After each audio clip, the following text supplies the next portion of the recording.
So welcome all of you. I am going to handle the subject power system operation and control. So as we know that power system, basically the power system means which includes the generation, transmission, distribution, and the utility. Utility is nothing but the loads, the load end that is connected at the distribution side.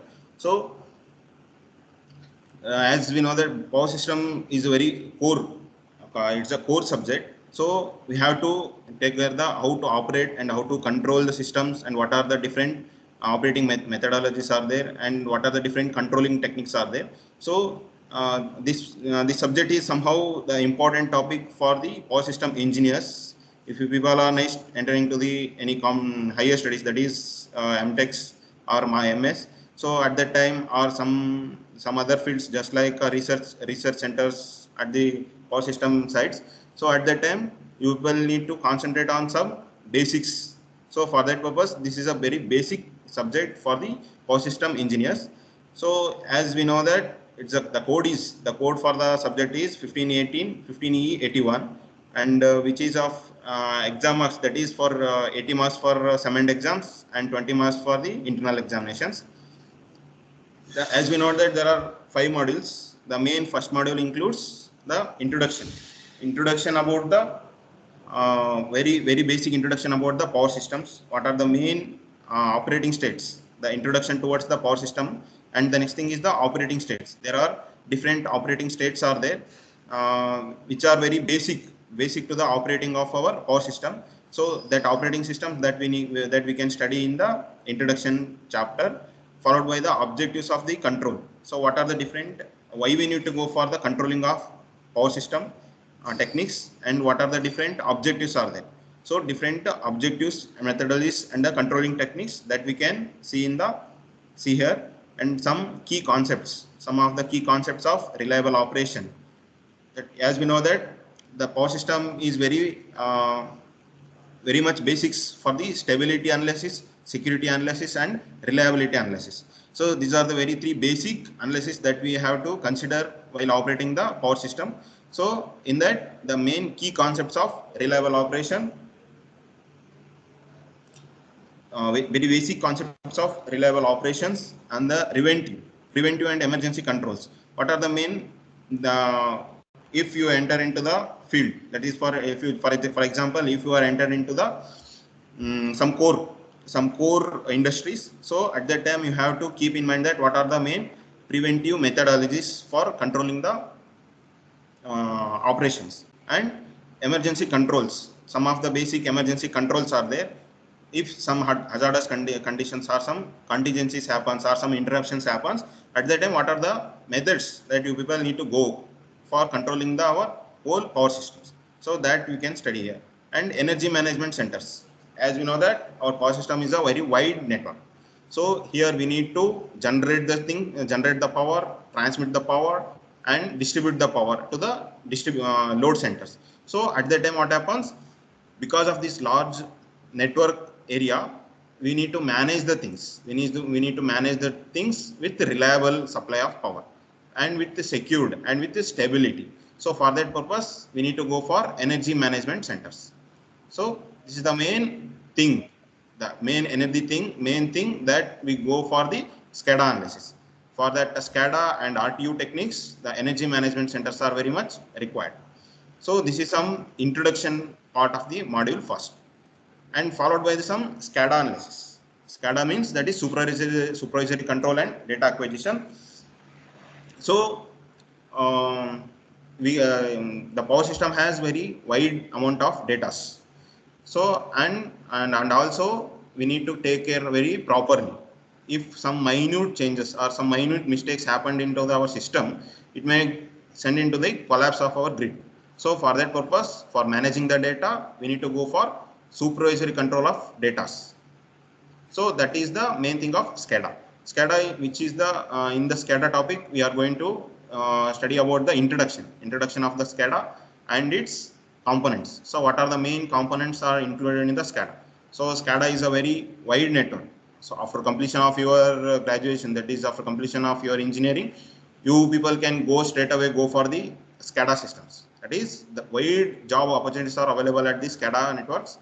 So for the first thing, you have to study the main things, study the main components, and what are the basics that is required for the SCADA analysis.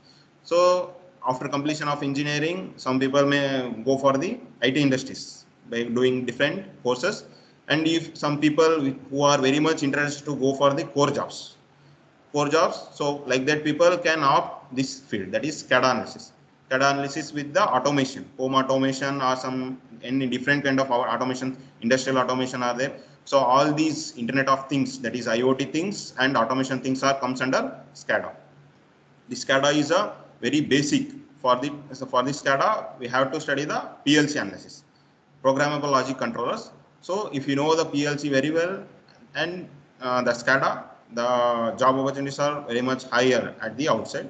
So this may give somehow idea about the SCADA in this chapter. So you can study here. So there is the introduction to SCADA and its components. So why we need to go for SCADA, what is meant by SCADA, why we need to go for the SCADA, and what are the main components that SCADA has, and some standard SCADA configurations. So as we know that the SCADA is a software. So there are n number of configurations are there, that is for hardware software interlinks. So for that purpose we have to study some standard SCADA configurations. Then users. So what are the main users of power system SCADA?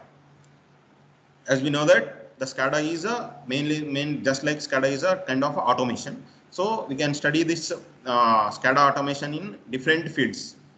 For example, if you go for petroleum refineries or some cement industries or some steel industries, petroleum refineries or oil manufacturing industries, or some just like for steel industries also. So here all the things are runs under smoothly by SCADA. So there are some other applications are also there. So there are some who are the users of power system SCADA that we can study in this blog. Then remote terminal units of power system SCADA. As I told that there are brains of SCADA. So normally this RTU is called as a brain or some heart of the SCADA. This is the whole main part. So the main part of the SCADA, that is the remote terminal unit. From the remote terminal units, this remote terminal units manages the man-machine interface, that is MMI. So this man-machine interface is mainly with the help of the RTU. RTU helps to connect the software and hardware. Like that, here the RTU helps to give the main interconnections between the power system SCADA. Then common communication channels for SCADA in power system. So for transmitting the data from the machinery to the system, as the SCADA is connected into the system. So we need to connect the system into the machine. Just like we are just connecting the USB cables with our laptop to mobiles, or with our port adapters, charging adapters to the mobiles. A USB cable is the channel. So like that, there are n number of channels are there. RS-232, RS-234, like that. Any channels are there that we can study in the main concepts. So just for introductory part, just you people can know that common communications channels for the SCADA. What are the different channels are there? Then what are the main challenges for the implementation of SCADA? There are n number of problems may occur. So just for going to analog to digital, that is for normal running condition to the automation, there are n number of challenges are coming. So what are those challenges and how we need to go to implement the SCADA? That we can study in the SCADA concepts. The next thing is the unit commitment. So here the introduction unit commitment. This is the very basic and the important concept at the time of generation and also at the time of managing the things. So for the smooth running of operations, we need to maintain we need to manage that balance between the generation and the load. So that we can do by using the unit commitment. So here, what is unit commitment? The introductory part in that unit commitment, what is unit commitment, and why we go for the unit commitment techniques. Then simple enumeration constants. Here some constants are there. These constants are very much useful and very much required for the implementation of the unit commitment. So that simple enumeration constants. Then priority list method, that is there are two kinds of methods that are required for the unit commitment. One is the priority list method and is the dynamic programming method. So these two things are required for the unit commitment listing methods. This is about the module 1, that is about very basic, and you people can easily score in this module. That straight away straight questions are coming. Then some problems may come at the unit commitment area that we can do. So this is a very introductory and basic chapter for your PSOs, power system operations and control. Then followed by the in module 2. In module 2, what happens? Wait a minute.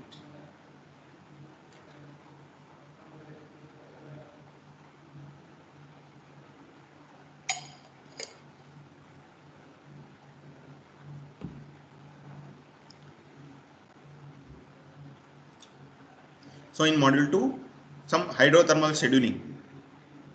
Hydrothermal, this is a combination of both hydel power systems and thermal power, hydel generation systems and thermal generation systems. So you people can may visited the thermal power plant. That's maybe near RTPS Raichur power stations or nearby Ballari thermal power stations, BTPS. The same thing here, the coal is using as a fuel. So this, by burning the coal, we are generating the power. We are generating the we are heating up the water molecules. Then those water molecules are made to run the turbines. These turbines generate the electric power. So here we are using the combination of both hydro and thermal stations. So here what happens? Mainly the introductory part of the hydrothermal scheduling. Then scheduling. What is basically scheduling means a proper timeline, a proper timetable, just like the class timetable. There also we are going for time scheduling of the stations, scheduling of the power generation by the hydro and thermal combinations. So that scheduling is very much essential, because as we know that our systems is a very sensible system. If the load may vary at any times, that is, the load is not a constant here. Load means the utilities that is connected to our systems. Normal usage that we are using the power, the persons who are using the power from the utilities are called the loads. So this load is very sensible. It's not constant throughout the day. So depending upon the requirement of the load, we need to generate the power. So here we have to balance the generation and load. So in order to balance the generation and the load, the scheduling is very important here. So that's the scheduling of hydro systems. And discrete, there are some methods are there, different methods are there that we go for the scheduling of the systems. That is discrete time interval method and the short term hydrothermal scheduling. Discrete time method, interval method, and short term hydro method. Here we are using lambda and gamma interactions. Then short term hydrothermal scheduling using penalty factors. There are three methods are there. There are three methods that we are using for the scheduling of the systems. That is short term hydrothermal station, gamma lambda iteration, discrete time iteration, and using the penalty factors. So this is the some part that also we need to concentrate. So till here, that is the introductory part. So from here onwards, from the module 2, half of the module 2, we are going to control the things. We are going to control. Mainly, we have to keep in mind that we have to balance the power generation and the load. If we are successfully balance the generation and load, that's the half of the work is done. We can easily say in the words that just by balancing the load and the power, but at the time of operations, it is a very risky job and very sensible, and very skilled persons are required to balance these things. So in order to balance the things, in order to balance the power, that we go for the AGC techniques, that is automatic generation control. Here what happens, depending upon the load, the power is balanced. That is introduction about the AGC. Then basic generator control loops. Normally these AGCs are connected at the generation side in order to balance the power. So basic generator control loops are using here. Then commonly used terms. So what are the main commonly used terms are there in AGC? So this automatic generation control, it's a complete a block diagram that is connected into the, it's just like a block diagram which is normally connected into the generator station, generator sites. So here, depending upon the signals that we get from the load side, it is connected into the connected into the generators. So depending upon the requirement of the load, automatically the generators are balance the power generation. So like how we need to construct the controlling techniques. So here then common used terms. What are the main common used terms are there in AGC? Then functions. What is the main function of AGC? Then speed governors. So this AGC is used for the balance of the power. So like that we have to balance the voltage as well as the frequency also. So in order to maintain the voltage, that we use AVRs, automatic voltage regulators, and for maintaining the frequency we use speed governors. So these AGC techniques are normally using for balance the powers. And the next thing is voltage regulators are using to balance the voltage. Then speed governors is normally using to balance the frequency. Balancing is nothing but maintaining up to the required voltage levels or required frequency levels. That is required means about for three-phase supply, we have to maintain the voltage up to 415 to 440 volts. That is plus or minus 10% with the tolerance. Like that the frequency also we need to maintain up 50 Hertz for Indian standards, and for US and US standards we have to maintain the 60 Hertz. That is with 0.5 plus or minus of 0.5 tolerance limits. Like that we have to balance the systems. If we are not going to maintain the voltage or frequency up to the standards, what happens? The grid may collapse, the blackouts may occur. People can study the blackout, what is meant by grid collapse, how it happens, what is interruptions, and what is blackout, what is brownout, what is yellow. There are some different colorings are there. So depending upon the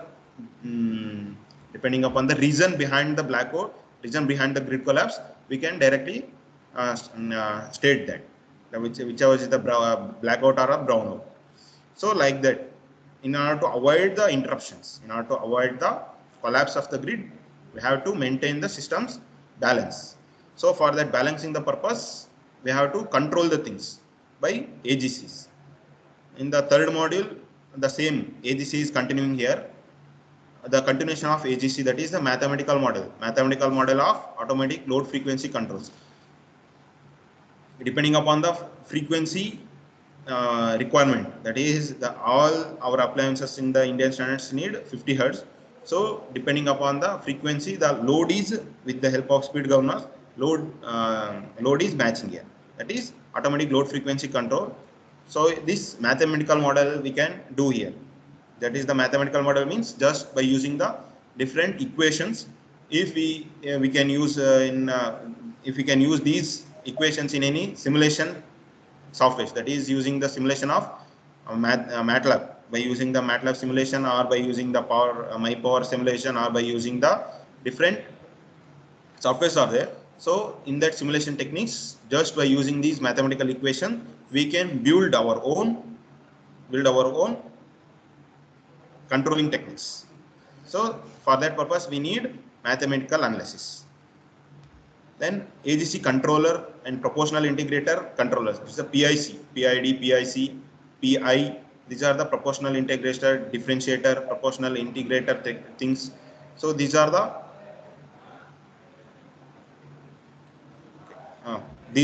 different controlling techniques that we use for AGC. The next thing is followed by AGC. AGC is connected at the generation side. So the same AGC we need to interconnect with the power systems.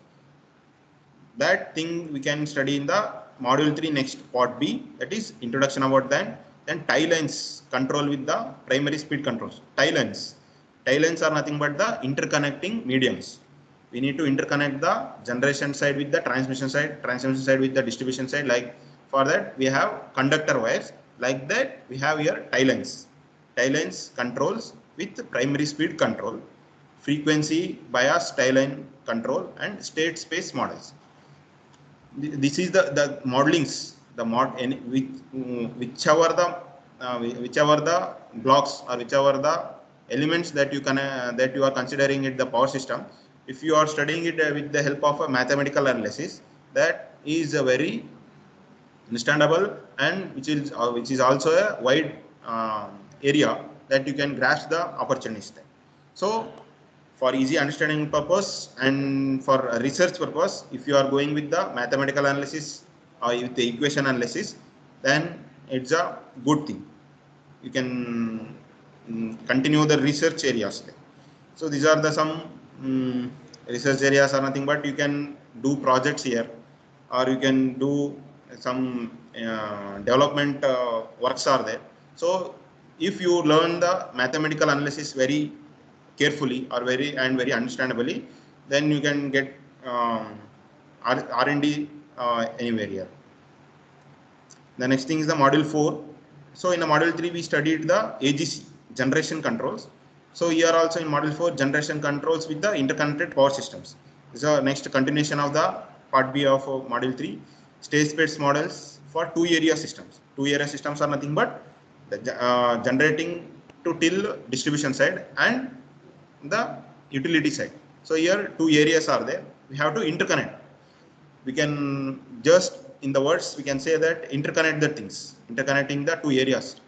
So it's a very easy to say through the words, but at the time of working, the lot of works are happens here.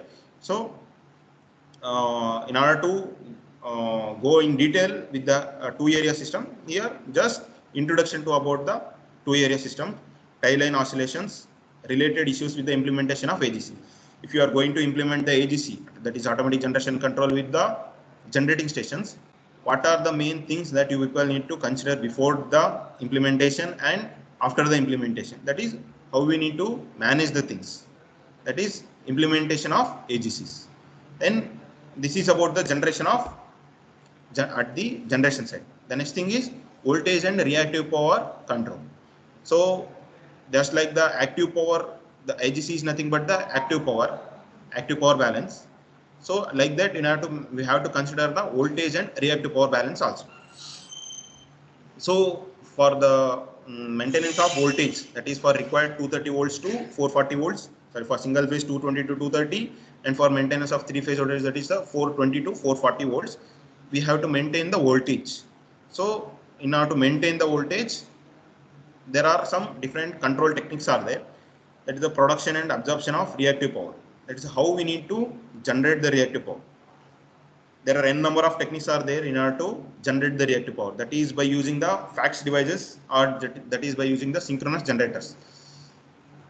That is by synchronous generators. Synchronous generator, that is by underloading or overloading. Underloading the synchronous generator or by overloading the synchronous generator, that we can balance the reactive power. So like that we can use fax devices, capacitor banks. There are n techniques are there, n number of techniques are there. So by using all those techniques, how we can produce and how we can absorb. Produce, when we can go to produce the reactive power, that is when the requirement is less. If the system is need more reactive power in order to maintain the things, so these active power and reactive power techniques are what power techniques are there. These are very essential to balance the systems. So active power is nothing but our real power. So reactive power is also, this is just like a waste power, the waste thing, but still it's required in our system. The whatever the power that we are using is normally called as active power. In order to maintain this active power, we need reactive power. We are not using reactive power anywhere in our day-to-day life. In order to balance the active power, that we use reactive power. So in order to just like this is a thing, the reactive power is just like a god, which is very much required for our life, which is who is always with us but is not visible. So like that, reactive power should be always with the active power, and it is not useless. This is also called as useless power, but still it's required. So this is a very good concept actually, reactive power. So like that, you have to produce and absorb the reactive power. So then different methods for the voltage control. What are the different controlling techniques are there in order to maintain the voltage? AVRs, automatic voltage regulated techniques, AVRs, AGCs. So these are the techniques. Then dependency of the voltage on reactive power. So in order to balance the reactive power, voltage is very much essential. So balancing the reactive power, voltage is very much essential. So in order to balance the reactive power, we have to balance the voltage. In order to balance the voltage, we have to use different control techniques. So like that, frequency should be also maintained. If you go into balance the reactive power, we can easily, for that, we have to balance the voltage. If you balance the reactive power, then automatically power factor, the main terminology, power factor is there. Power factor is also need to be balanced. So that's why I told reactive power is a very much reactive power is a very important topic. You people can easily opt these areas: reactive power balancing, reactive power implementation, reactive power improvement. That is straight away it's interconnected with also power factor. If you are balancing the power factor or improving the power factor, automatically the reactive power is also balancing. So if you people are interested to work on the things, what are the different research areas are there in the power system? This is a very good research area. It's a balancing the reactive power and improving the power factor techniques. So by using different techniques are there. That as I told, SVC, STATCOMs, SVRs, UPPC techniques, USSC techniques. These are some different techniques. TCS are there. TCS is there. Thyristor controlled switch, thyristor controlled rectifiers, thyristor switched capacitors, TSCs. So these are the different FACS devices. By using the different FACS devices, that we can improve the power factor and balance the reactive powers. The next thing is the sensitivity of voltage to change the P and Q. Here P means the active power, Q means the reactive power. So sensitivity of voltage to change the P and Q. How sensible? How P and Q are sensible? So with the help of the voltage, we can balance the P and Q gaps. And cost savings. There are different methods are there that we can use for saving the cost, that is implementing cost or running cost, balancing the cost. So different cost savings are there. Then methods of voltage control by reactive power injection. So this is the concept. Reactive power injection. Reactive power injection is nothing but we have to inject the reactive power at the generation side or at the load side. There are two techniques that we can use for the reactive power balance. That is by injecting the reactive power at the generation side or at the load side. So normally what happens, the economically injecting the reactive power at the load side is economical, because if you are going to inject the reactive power at the generation side, before that there are n number of losses are there in our system. That is TD losses or friction losses or some heat losses. So like the different losses that we can observe in the generating station as well as at the transmission systems. If you are going to inject the reactive power at the generating side, what happens? Because of the TND losses, it may give the less amount of reactive power at the load side. The amount of power that may lost at the TD, that is transmission and distribution. So for that purpose, normally reactive power injection takes place at the load side, that is at the receiving side. Normally these FACS devices, as I told, that is already SVC, STATCOMs, TCS, TSC, UPPC, USSC, UCC. These are different FACS devices are there. These FACS devices are always connected at the receiving stations. Your capacitor bank is also a kind of a FACS device.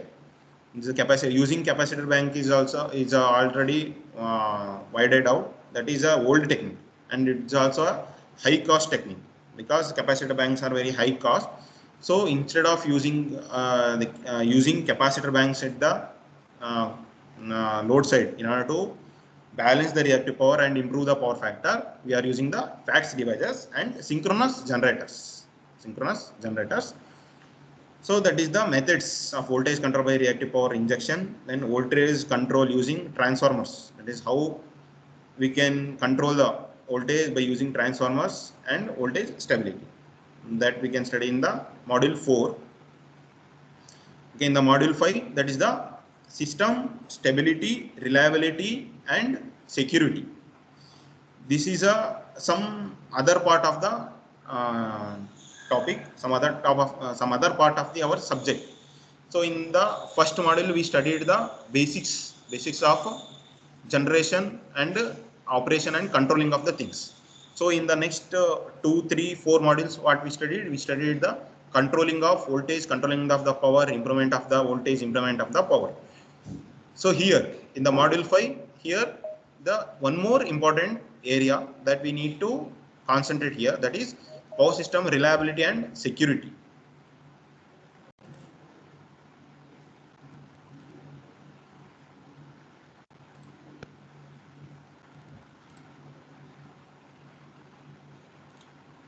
Okay, here, okay.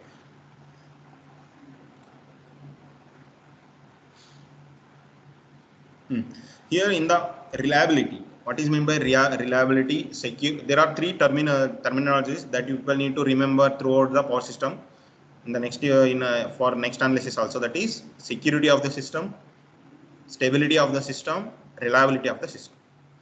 If you are going to maintain these three very constantly, then your system is clean and clear.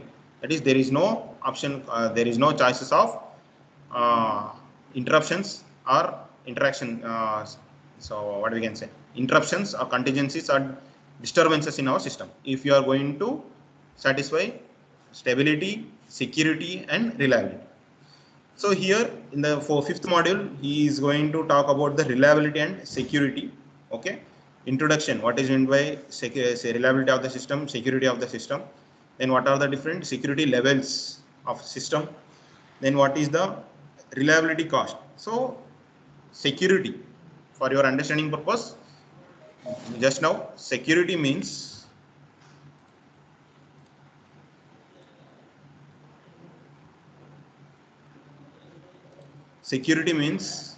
we have to make the system continuous.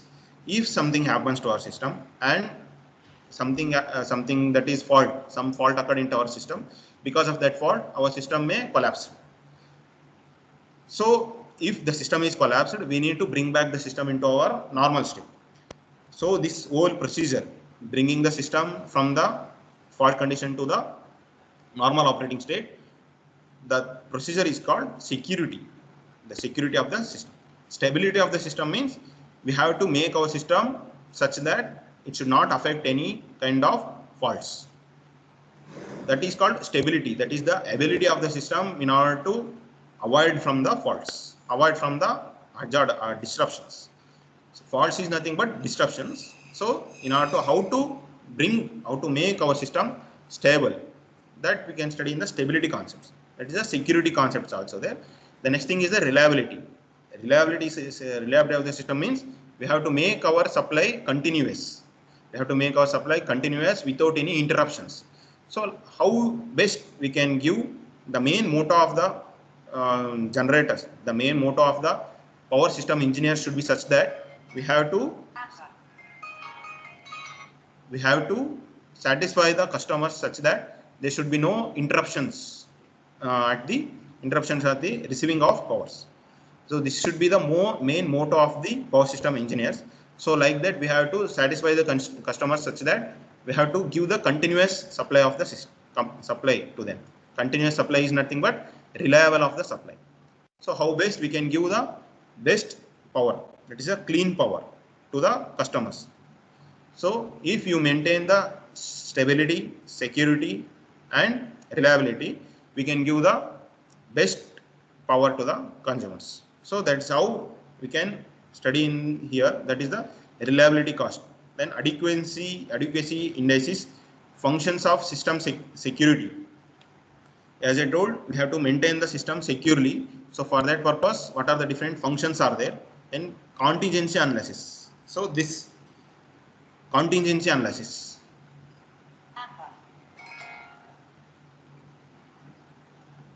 So this contingency analysis is nothing but if something happened into our conductor side, that is from generation side to the distribution side, the conductors are there. If something fault may occur, then the circuit may be open circuited or some grounded. So like that, anything may happen into our system, that is transmission lines. So at that time, how it would be the effective to the generation side? There are n number of generators are connected into our grid. N number of generators are tail end and interconnected to our grid. So if some bus bar, the bus bar is nothing but our conductor. If something happened to any bus bar, then how it would be affected to the generation side of the other generating stations, and how it would be affecting to the load side. So if you understand the contingency analysis very carefully, we can study the how it would be voltage, how it would be power, how it would be the frequency at the different locations of the our system. So for that purpose, contingency analysis is very much required. Then linear sensitivity factors. What are the different factors are there? That is the linear sensitivity factors that we can study here. Then contingency selection and ranking. So selection of the things. So first thing is you have to be keeping in mind that contingency is nothing but a breakout or open circuited thing, which is not a continuous, to our system. That is open circuited. If some contingency happened into the one place, then how it would be affected to the other places, because all the things are interconnected. Because that's why if something happens to grid at one end, it affects same thing affects to the other part of the system. So if there are, for example, if 30 bus bars are connected, then if contingency happened at the one place, then how it would be affected to the third place. So depending upon the faults, depending upon the um, hazardous conditions that of bus bar happened. So by that thing, you can easily give the ranking. How much the most severely affected bus bar is given as a first rank, and severely affected is given as the least rank. So depending upon that, continuously the contingency selection and ranking is takes place. So next thing is the state estimation. There is the main state estimation is nothing but we have to estimate the things. Estimation and costing. We have the subject the previous semester. Like that, here also we have to make the estimate the possibilities of the things. How much power can be reliable, and how the power system may be get affected. So like that, you have to keep in mind and estimate the things. That's state estimation of the things. That is introduction to that, and linear least square estimation. So if someone is interested here also, I can give one suggestion that if we people are interested to go R&D and power system, this contingency analysis, that is forecasting. We had a weather forecasting, like that here also we had load forecasting techniques, different load forecasting techniques. This load forecasting techniques, contingency analysis, and state estimation things. These are the three subjects that you can concentrate. You can do R&D here, that research things are there by using MATLAB simulations, fuzzy logics, ANI, or IoT things, or artificial neural networks, or artificial networks. So by using the fuzzy logics, by using these different simulation techniques, we can do R&D here. That's contingency analysis, load forecastings, and state estimation things. Okay. Next thing is the DC state estimator, and other issues in the state estimation. So this is about your syllabus of power system operation and control. Okay, this is enough. I can continue the class from tomorrow onwards. How many students?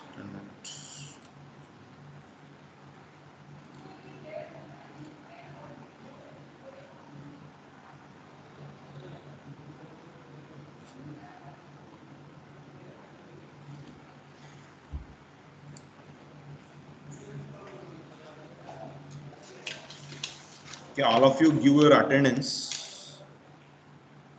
Arati.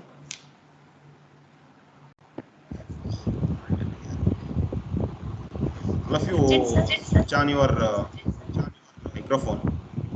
Unmute yourself. Give attendance. Arati. Present, sir.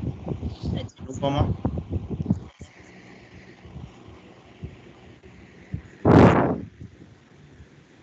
Okay. Vishwanath. Present, sir. Bhuvaneshwari. Present, sir. Brunda. M. Present, sir. Harshashri.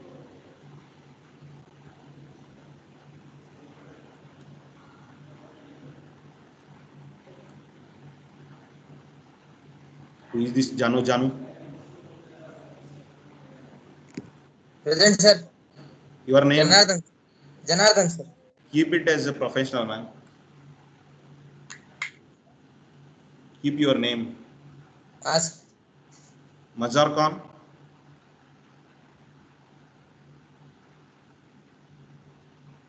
Megha. Present, sir. Priyanka. Present, sir. Pushpa. Present, sir. Firdaus. Present, sir. Soumya. Present, sir. Then Ume Farwa. Present, sir. Then anyone is missing? Anyone is missing? Anybody name is missing? Who's? Anupama, sir. Oh, fine. Any queries are there? If you need to ask anything, you can ask.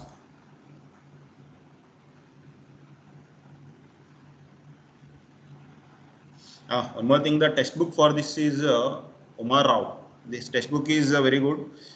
The whatever the VTU had the syllabus, the same thing is there in this textbook also. If possible, I can give notes also. Actually, the notes is not required because the textbook itself is straight away looks like the notes itself. There is no other thing other than your syllabus here. So still, if you need notes, I will make the notes. I will provide to you people. The Umar Rao, this textbook is Dr. K. Umar Rao. Can get the book at the library. Number of copies are available there. Okay. Then, any queries? Okay. Thank you. This is the end of your today class.